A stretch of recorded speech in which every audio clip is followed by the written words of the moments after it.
What is up, everybody? Welcome back on a absolutely gorgeous, freezing cold Wednesday here to the Sports Talk with Hawk podcast. Today we take a look at the Carolina Panthers. Not gonna lie, what Dave Canales did last year was rather impressive. Let's see what he can do in 2025. Here we go.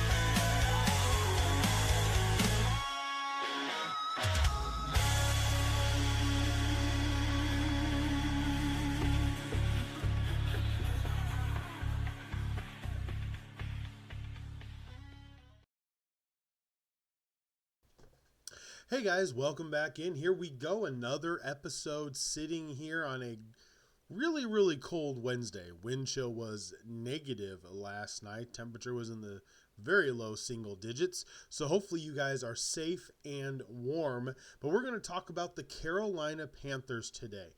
A team that I really thought was going to be a lot worse than what they were. I want to give credit to Coach Canales because he had this team fighting really hard. They spent a lot of money on the offensive line last offseason, knowing they needed to give Bryce Young an offensive line to see if he could even be a competent quarterback. They benched him early in the year, brought in Andy Dalton, and truly it did open up Bryce Young's eyes, and you could tell when he came back, the determination, the thought process, everything just looked a little clearer. A young guy got a different view for just a little bit to be able to get his mind wrapped around the quarterback position in the NFL. Dave Canales deserves a lot of credit just for getting the 5 wins that they got. Huge accomplishment. And I believe that he has the makings of a team if they can get the defense figured out this year.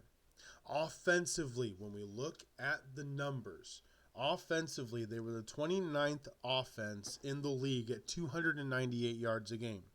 They were the 30th best passing team at 188 yards a game. They were number 18 in rushing at 110 yards a game. The points per game, they averaged 20 points per game. So, a little bit lower than average, but honestly, the running game is what really impressed me. When Chuba Hubbard got hurt, it did kind of negatively impact their running game.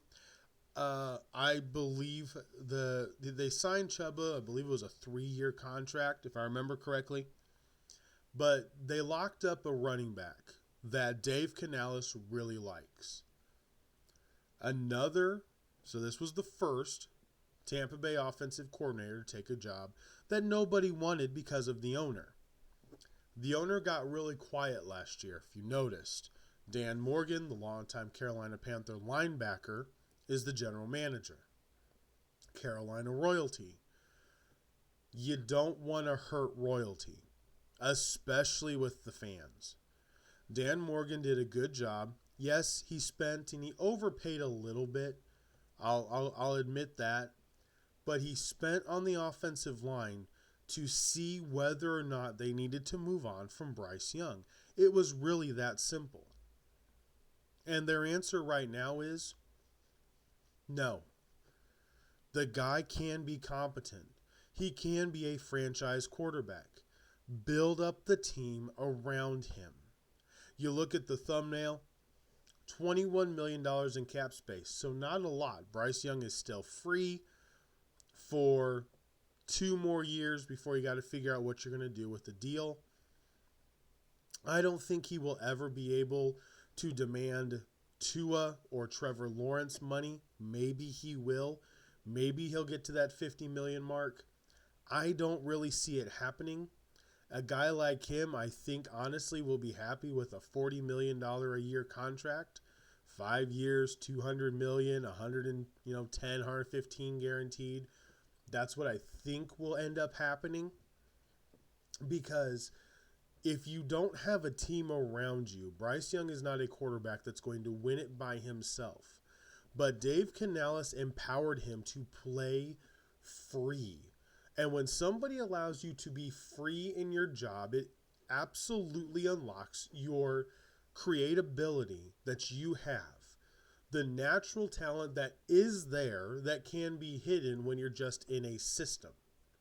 So I do like where this team is going. They've got 29 free agents and 20 of them unrestricted. Here's the numbers that are going to be the issue, though. Why did they lose 12 games? Simple. Their defense, dead last. 404 yards a game is what they averaged allowing. 404. They averaged allowing, they were 23rd against the pass at 225. They were dead last. They allowed 180 rushing yards a game on the ground. I wish I could make this up. Like, this is wild to me. They allowed an average of over 400 yards a game. They allowed over 175 yards, basically 180 yards a game on the ground. And they also allowed 31 points per game. 31 points per game was the average points per game they allowed. Now, the turnover differential, you would think for a team like this, could be horrible. It's not. It was -5. The defense had 9 interceptions, 8 fumble recoveries, and they gave away 15 interceptions and 7 fumbles. So, all in all, they averaged 1 turnover per game. They got 1 takeaway per game. Not awful as far as that's concerned, but they couldn't stop anybody. So where do you think I'm going to focus everything on? Well, it's going to have to be on the defense. Now, they traded Brian Burns. They still have Derek Brown, although he's been injured. And let's take a look here at the salary cap table. Let's see what type of... Yeah, they only got $2 million in dead cap money. So, not bad at all. Let's go ahead and take a look at the free agents that are coming up. Here we go. So they got guard Austin Corbett. They got safety, both safeties, Xavier Woods and Jordan Fuller are free agents. So is Sam Franklin. So is Nick Scott. So you got 4 safeties that are free agents. Longtime Panther Shaq Thompson is a free agent. Johnny Heckler, the punter. Eddie Pinheiro, the kicker. J.J. Jansen, even the long snapper. Both tight ends, Ian Thomas and Tommy Tremble, are free agents. So there are guys you're going to have to replace if you're the Carolina Panthers. An offensive lineman you would think would be a big deal. I don't think so. I believe at the number 8 pick in the draft here, I think they could do a lot with that number 8 pick, and they could get a really good offensive lineman that... You guys remember 2 years ago, the Tennessee Titans drafted Peter Skoronski. He was an offensive tackle at Northwestern, and Tennessee moved him to guard. And then they drafted J.C. Latham, and they now have Latham and Skoronski sitting side by side on the left side of that offensive line. That is a great pairing. I believe that's what you need to do. Some of these offensive tackles, and I wish teams would have done this even a decade ago, I think you'd still have more linemen in the league right now. Move one of the tackles. Move the big tackle that's not quite fast enough. Move him to guard. He's big. Let him fire off the ball in run support. That's what I think you have to do. I believe there are multiple players this year. The offensive line, they're agile. They're movable. You can play them at different positions. One of my favorite players in this draft from a range standpoint is Donovan Jackson, the tackle guard, can play center from Ohio State. I think his ability and the amount of positions he can be comfortable playing is really, really important. In this NFL, you need to be able to play multiple positions because of injuries and because of how things happen. The Carolina Panthers need a guard. They don't need to re-sign Austin. I wouldn't do it. They've already spent a bunch of money last year on the offensive line. Draft a rookie so that he's cheaper. So you've got a quarterback you're still not paying for 2 more years, a really good offensive lineman now that you're not paying for 5 years. I believe that's key. Your receiver, who you drafted at the end of the first round, you're not paying for a couple of years. Your running back is locked up. Jonathan Brooks, although I love him too, I loved him. Loved him. I was so hoping he was going to get the starting job in Carolina. Another injury, I just don't think it's going to happen. I hate saying that because I love the kid coming out of college, but they're going to have to draft another running back to be able to spell Chuba Hubbard. And you can do that in the 4th round really easily. But you may say, well, hold it, Hawk. You just said their defense was dead last. Yeah, I did. And I think that may be where you've just kind of got to piecemeal it together. You may have to go 6-11, 7-10 next year, and then the following year put in all the defensive pieces. Because I believe the only way the Carolina Panthers can really do anything is if they get a really solid offense setup and then work on the defense. You can, in this draft, 2nd, 3rd, 4th round, you can build out this team. You can build out with some rookie players on the defensive side of the ball. There are plenty of guys that'll be there. I would not give up the number 8 pick if I'm the Panthers. I would not give up the number 8 pick. I would select an offensive lineman, put him at guard, solidify the wall in front of Bryce Young, be able to run the ball again, be able to run the ball, and then work on my defense afterwards. You've got a couple of receivers that will be available for trade. There will be receivers available for trade. I don't know if the Panthers can swing it, and I don't know what the Rams are willing to take for it. But if I'm the Panthers, I would go after Cooper Kupp, but tell the Rams you're paying half his salary. And I would trade them Carolina's got 9 picks in the draft. You could trade them 2 later picks and then be able to get Cooper Kupp in. Now, why would I do this? Because I believe the experience matters. I think we've seen Adam Thielen already down there. You've got Keenan Allen in Chicago. We saw it with Chris Carter and Randy Moss. We saw it with Marvin Harrison and Reggie Wayne. You see this a lot. The young kid may be more talented, but the professional vet shows them how the business works. I think because of how Cooper Kupp is, Kupp to me really fits as a slot blocking receiver right now, possession guy, the guy that's going to just beat you with route running right now. Xavier Leggetti, I love his deep ability. I think it works. Adam Thielen, same thing. Possession, big, really smart. I would go after Cooper Kupp right now because then you have a wide receiver room that's just smart to help Bryce Young. You get your wide receiver room, you get your offensive line, and then really you do have to just piecemeal the defense. I know most people don't like that. Derek Brown is a big piece. I would trade him. He's been injured so often. I'd get his salary off the books. I would trade Derek Brown if you could. You traded Brian Burns last year. I would trade Derek Brown. The injuries are too much at this point. Shaq Thompson may come back on a one-year deal, but he's been injured. I would really get rid of Derek Brown at this point. And I love Derek Brown. I think he's a really solid defensive tackle. There are teams that would want him because of the Super Bowl. You're going to see teams go after defensive tackles. You could probably get Buffalo to make a trade for him. You may be able to get a third, second-round pick for Derek Brown right now from Buffalo.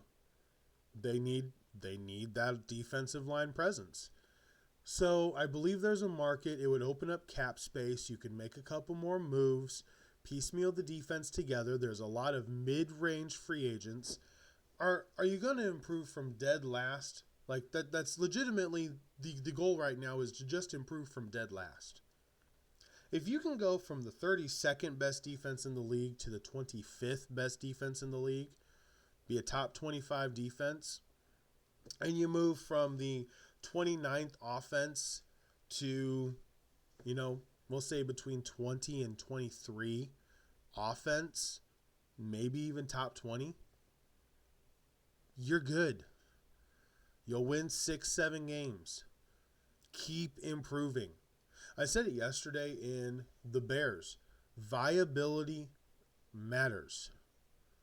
This team, and Dave Canales deserves so much credit. This team played hard. This was not a team that you easily beat. You weren't doing that to this team whatsoever. Sorry, my pit bull's sitting right next to me. He's snuggling. You didn't beat this team easily. You had to fight to beat these Panthers. They came to play every game. They just couldn't stop anybody. But they played hard. That is respectable.